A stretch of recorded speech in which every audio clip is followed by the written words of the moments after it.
Good morning, everyone, and welcome to the Sirius Report. My name is Ken Shorgen. I'm here as always with Paul.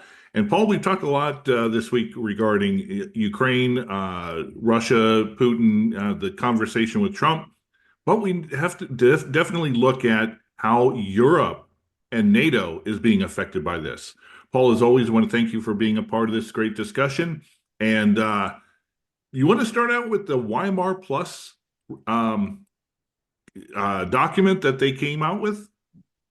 Yeah, well, firstly, obviously, thanks for joining as well, Ken. So, yeah, the important point is we discussed the players, the main players, Russia and the United States, and now it's going into some detail what I would call peripheral players who like to think they're extremely important still, and they're not. And Europe's a classic one regarding that because there was this Weimar statement or Weimar Plus statement which wasn't from NATO countries, excluding the US. It was only France, Germany, Poland, Italy, Spain, and the United Kingdom. And of course, Callas, who's the EU so-called High Representative for Foreign Affairs and Security Policy. Now, this is the fact they're clearly smarting over the fact that they were excluded. And I mean, the whole question of exclusion comes down to the fact they're nothing but vassal states. They know they're vassal states because they just do what the Americans told them. So when the Biden administration said jump, they went how high. And now Trump's in going, well, as far as I'm concerned, you're not relevant to this discussion because they know full well, the Americans, now the Trump administration, that these Europeans are just going to cause mayhem. It's never going to be, they're never going to resolve anything satisfactorily because their attitude will be, well, Russia can't have any of this territory. You have to arm Ukraine up to the teeth because elements, particularly, and whether some of them are just saying it for political purposes or genuinely believe that Putin's got eyes on Soviet Union 2.0 and therefore wants to take the whole former Warsaw Pact countries, Poland, Baltic republics, Czech Republic, I guess, and Romania, Bulgaria, etc., which of course is so ridiculous. It's an embarrassment to believe it. But the statement came out and saying we're ready to enhance our support for Ukraine and we commit to its independence, sovereignty, and territorial integrity. So let's go through each bit separately. What the hell does that even mean? How are they going to support and enhance their support? What? With more money they don't have? With weapons they don't have? Because they hardly send anything anyway. Increasingly, the United States is running out of arms to send it. So what are they going to do? Just print a load of money and give it to them? I mean, and it's independence and sovereignty from what exactly? And again, the territorial integrity is because Russia's not having these regions like Donetsk, Lugansk, and Zaporozhye and Kherson. They're not having them, and we're going to make sure they don't. How? As the Americans have said already to these gung-ho Europeans, what exactly are you going to do without us there? You're going to go to war with Russia? Well, forget Article 5. We're not protecting you. So you're on your own. You're going to go to war with a country who will wipe the floor with you because you don't have any armies. You have no military capability to defend yourself. And by the way, you're not using our nuclear weapons that we have control over and you're not allowed to use. So what exactly are you proposing to do? So, they make these silly statements about we share the goal to keep supporting Ukraine until a comprehensive and lasting peace is reached. Well, you mean an agreement you're not even going to be party to or play any part in? And apparently, this peace guarantees the interest of Europe as well, not just Ukraine, apparently, what exactly does that mean? I mean, again, is this situation where they think Russia wants to go to war with them? And we're looking forward to discussing the way ahead with our American allies. Well, this is what will happen. The Americans will have a discussion with them and say, this is what we're doing. And there's no discussion. End of story. You don't play any part in this. And, Ukraine and Europe must be part of any negotiations. Well, they're not going to be, because the Americans have said basically they're not.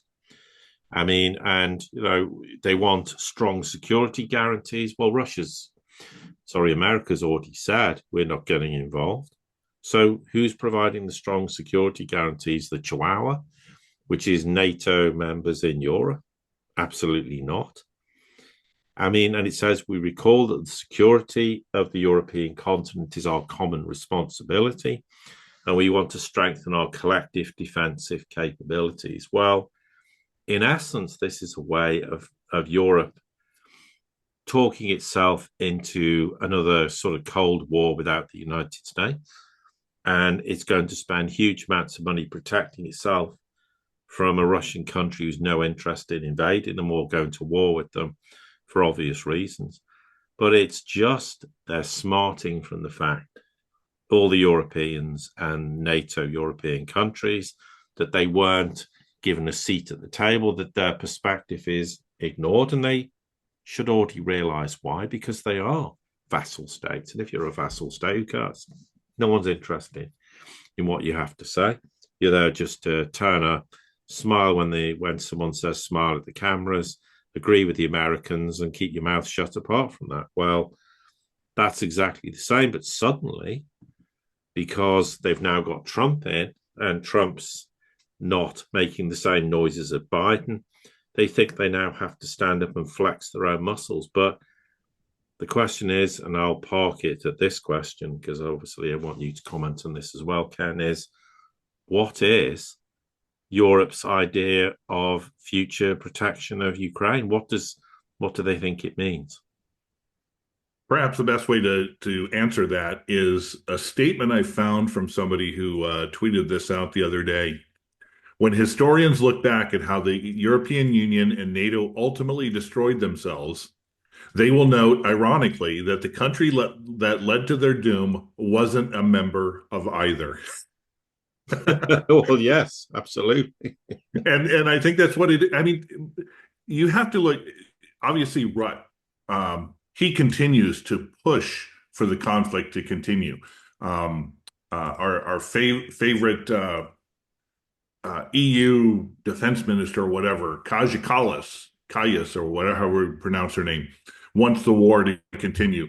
It seems like when you take a look at, in regards to Greenland, France is willing to send troops to defend Denmark's ability to control Greenland. The UK has been talking about sending troops to, I forget, some other place. It's like Europe is desperate to be in continuous conflict from now to eternity, while Russia, the United States, China, and a number of other nations are trying to end conflicts.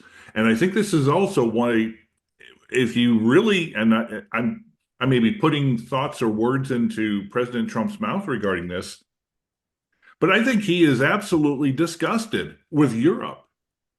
And he wants to pull away from it before Europe, in their lunacy, drags the United States into something that we will be stuck with for eternity, or maybe something that will destroy Western civilization altogether. It almost seems like Europe is hell-bent on destroying not only itself, but the entire world, and maybe claim a victory from it. I don't know.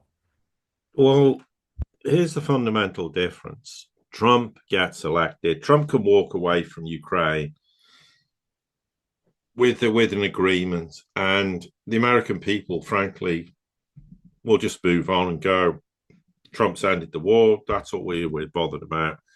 We don't care about or whatever went on previously. The war's over. We're not hemorrhaging huge amounts of money. And Trump wants us to claw the money back that we spent. So they're all happy with it. Problem in Europe is Europe's dug itself a massive hole.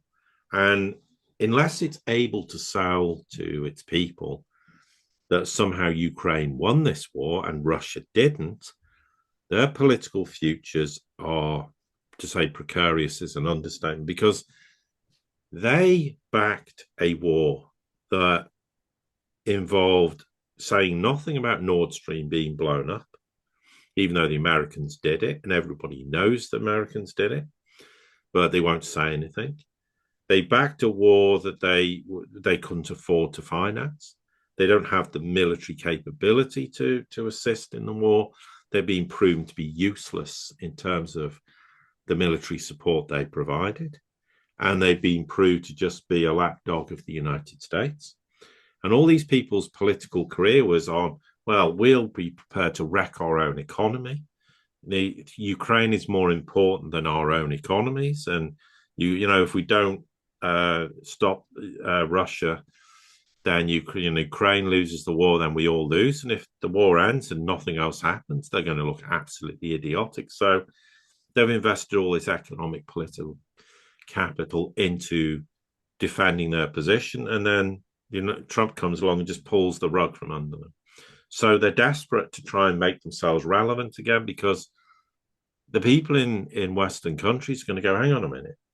You made this big idea that we had to be involved.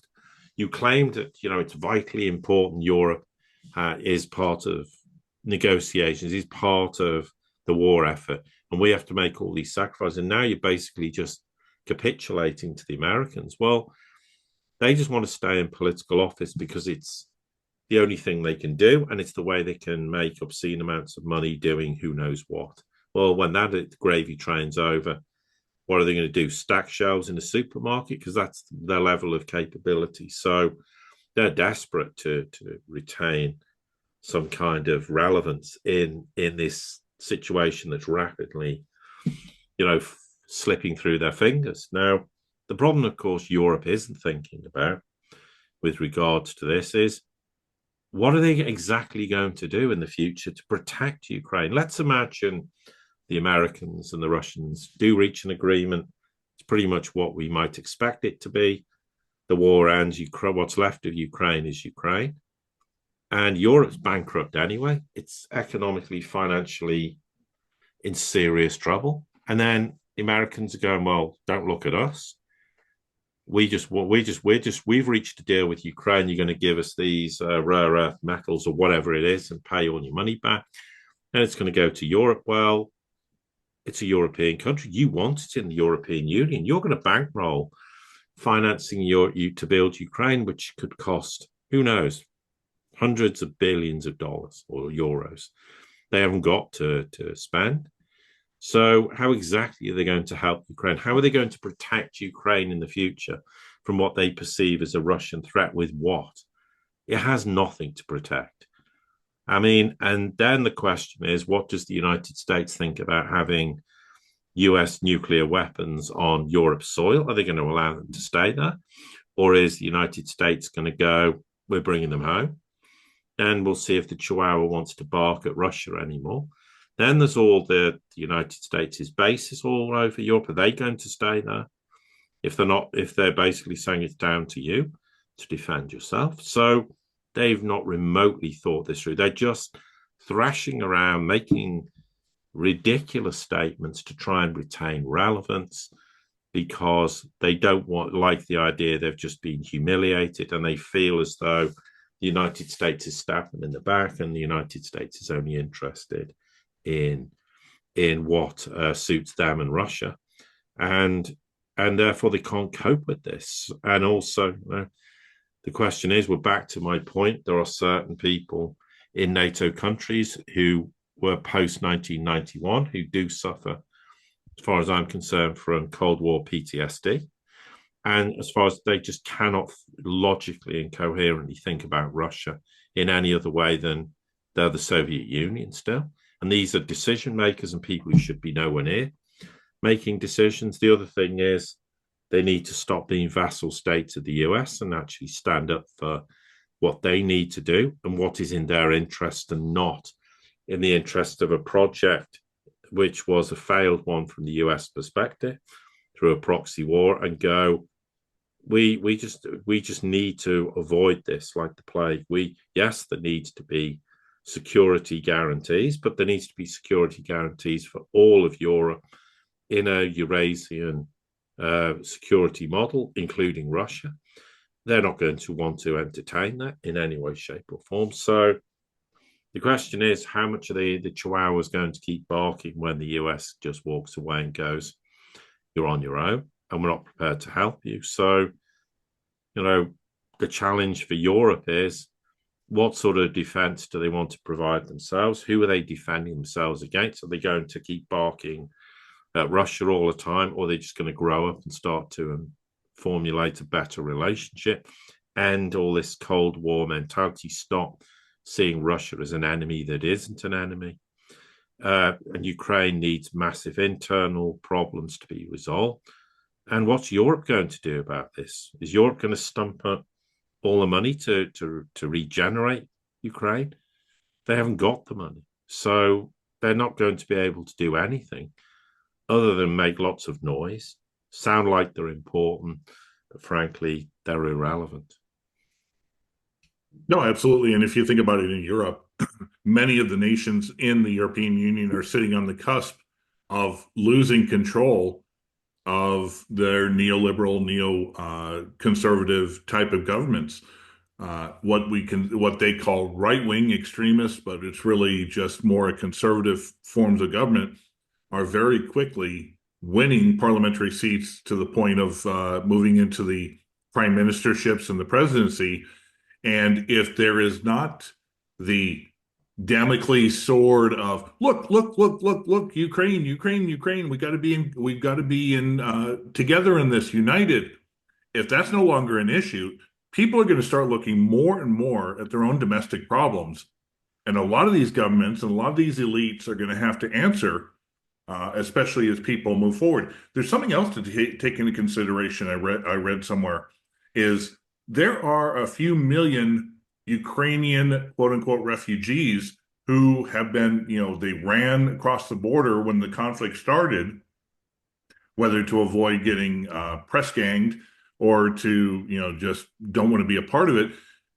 Many of those are not families, they're not, they're young men who probably are not going to want to assimilate or go back to Ukraine, and thus you potentially have a lot of chaos that can be done into these European countries, especially the Balkans, who have taken in a lot of these refugees.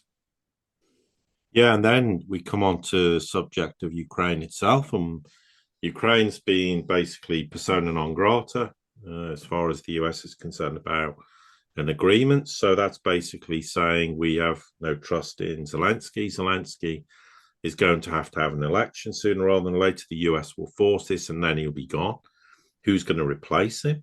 But what happens once an agreement's reached? I mean, what happens to Ukraine itself, because it is such a basket case country? It's a failed state. Who's going to resolve the internal problems? The US doesn't want to do it. Europe? Absolutely not. How are they going to sort out all those problems internally, not just economic, financial, but societal? What about the millions of refugees all over Europe? Europe doesn't want them anymore. It wants them to go home because it can't afford to keep them.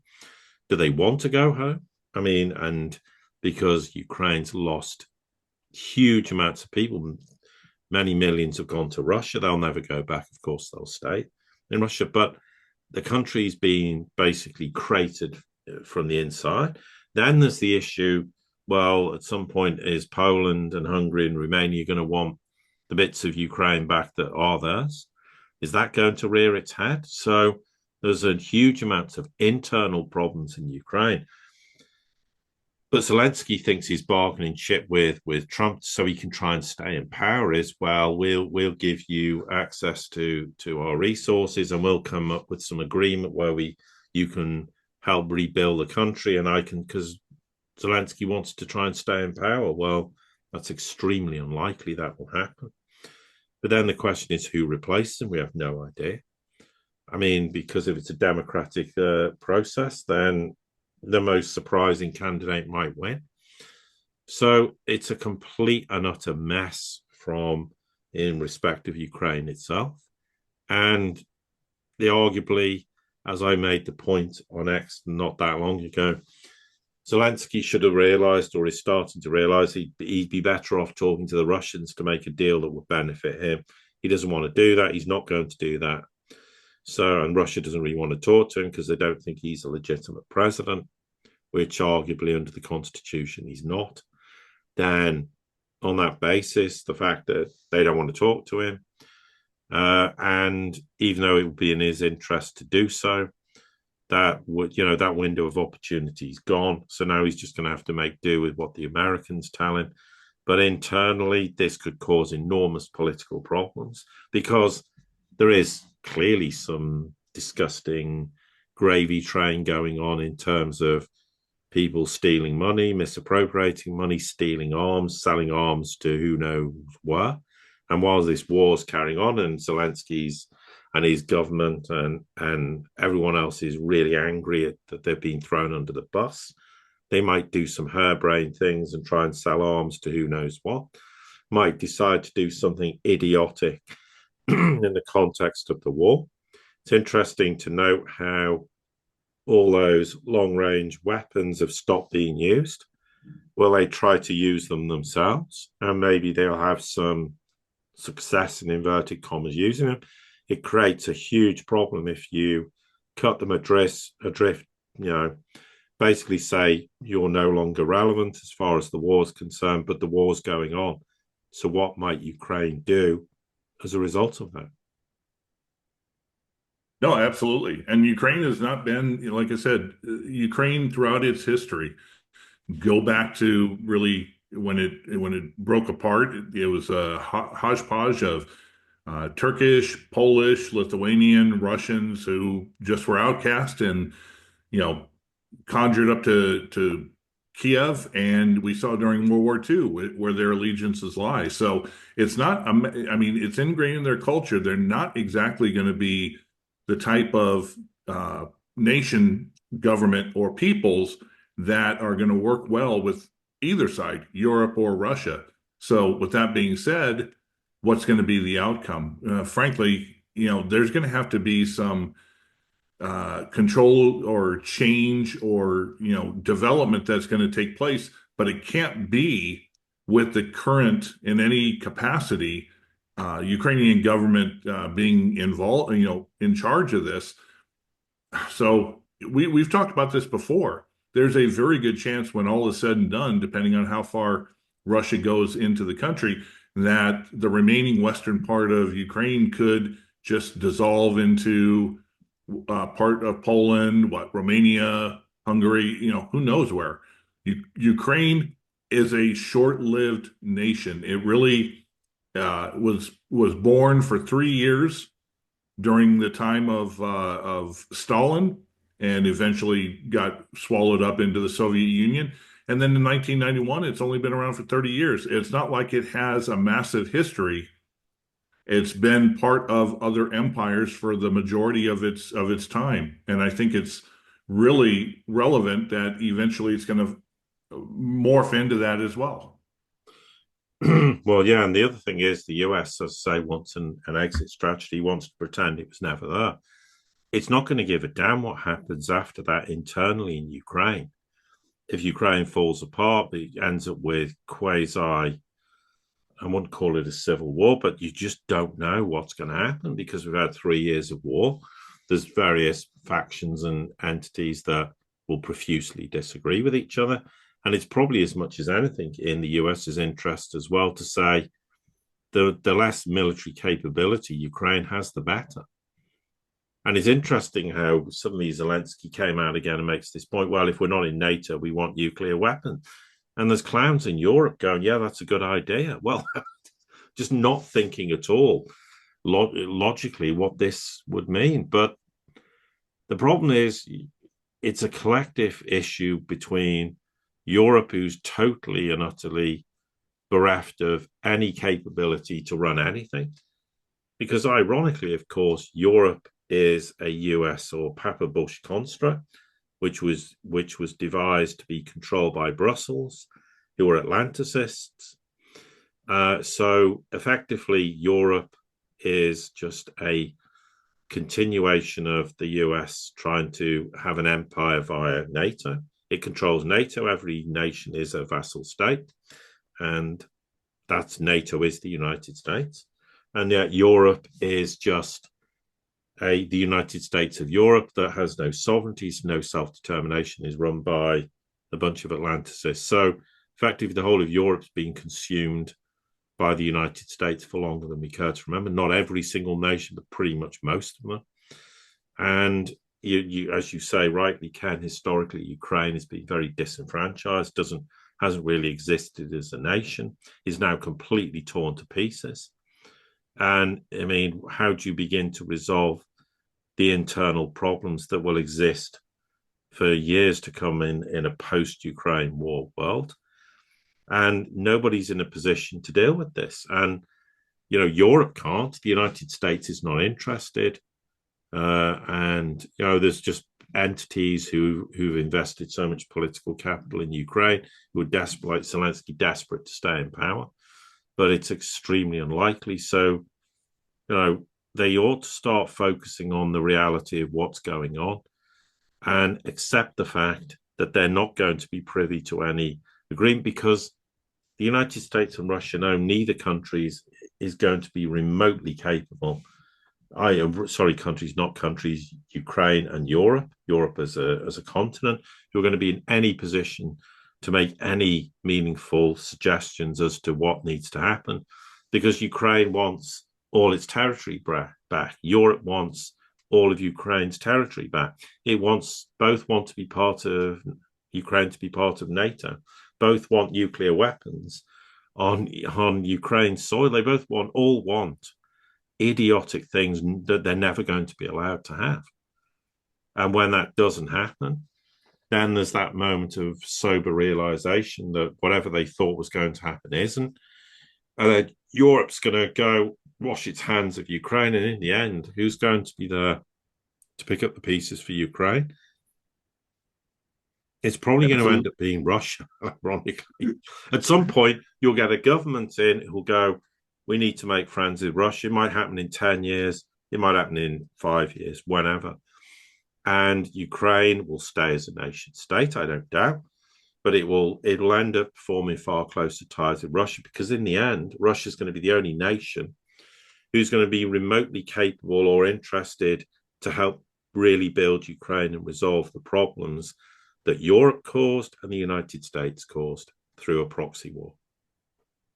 Right. And, in the end, this might be the potential for Russia to finally be able to work with the Ukrainian government that is interested in true development, which is something that I think Poroshenko back in the day wanted to do, but he was, cut short on that back during the Maidan coup. Perhaps the best way to end this is a nice little tweet that was put out by our favorite Russian witicist, Medvedev, who referred to this: frigid spinster Europe is mad with jealousy and rage. It wasn't warned of the Putin-Trump call or consulted about its content or later statements. It shows its real role in the world and chances of snagging a husband. No wonder Europe's time is over. It's weak, ugly, and useless. Paul, that's always that's so savage. I mean, well, like I said, he's the favorite, everybody's favorite Russian witicist. Yeah. So, Paul, as always, thank you very much for being a part of the discussion and for your insight. Yes, and likewise. And to everybody here at the Sirius Report community, thank you for all of your support. Don't forget to like, share, subscribe, comment, send this out to anybody you think might be important to. And until the next time we get together, have a great day.